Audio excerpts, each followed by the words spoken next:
The attachment theory argues that a strong emotional and physical bond to one primary caregiver in our first years of life is critical to our development. If our bonding is strong and we are securely attached, then we feel safe to explore the world. We know that there is always that safe base which we can return to any time. If our bond is weak, we feel insecurely attached.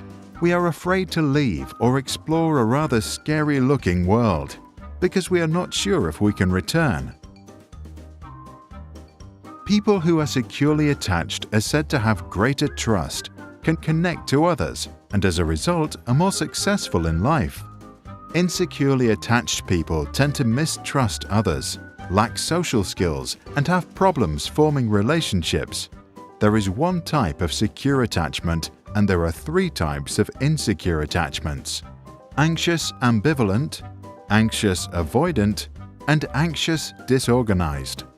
In responses to distress, the first three react organized, while the last acts disorganized. To understand the theory better, let's look at Mr. and Mrs. Smith, who have 4 children: Luca, Anne, Joe, and Amy. The Smiths are lovely parents who cuddle, make frequent eye contact, speak warmly, and are always there for their kids. But one day, Mr. Smith falls very sick and dies. For Mrs. Smith, life now becomes very difficult. She spends all day working, while at the same time trying to care for her children. An impossible task. At 6 years of age, Luca's brain is for the most part developed, his character strong and his worldview shaped. The new situation does not affect him much. He knows there is still always Mum, his safe haven. He feels securely attached. Later, he turns into a trusting and optimistic young man. His self-image is positive. Anne, who is 3, has problems coping with the new lack of attention. To Anne, her mother now acts unpredictably. She is anxious about their relationship and as a result becomes clingy. To get her mum's attention, she has to raise her emotional state and scream. When her mum finally reacts with a predictable response, she herself acts ambivalent and doesn't show her true feelings. Later in life, others think Anne is unpredictable or moody. Her self-image is less positive. Her attachment style is anxious ambivalent. 2-year-old Joe spends his days with his uncle, who loves him, but thinks that a good education means being strict. If little Joe shows too much emotion or is too loud, his uncle gets angry and sometimes punitive. This scares Joe. He learns that to avoid fear, he has to avoid showing his feelings, also in other situations. As an adult, he continues this strategy and has problems entering relationships. His image of himself is rather negative. His attachment is anxious avoidant.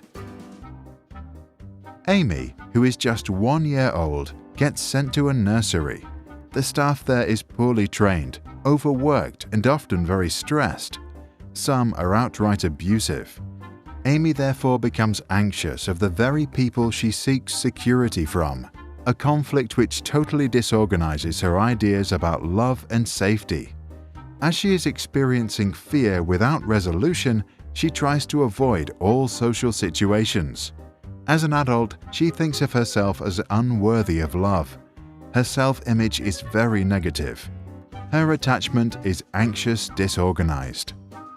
Our attachment is formed in the very first years of our lives, a time when we are too young to communicate our anxiety and as a result can experience high levels of stress. Then our adrenal gland, an organ sitting on top of our kidneys, produces the stress hormones adrenaline and cortisol. The heart rate increases, the blood pressure goes up, and we become alert. If that happens frequently, it is called toxic stress. Toxic because it impairs the development of a child's brain and weakens the immune system. In embryos or at a very young age, toxic stress can even switch the expressions of genes, which can affect our health many decades later. By simulating a strange situation, we can assess an attachment style already by the age of 1. To do this, we let the child play with their mother for a few minutes inside a room. Then the child is left alone. The key moment is the child's reaction when her mother returns.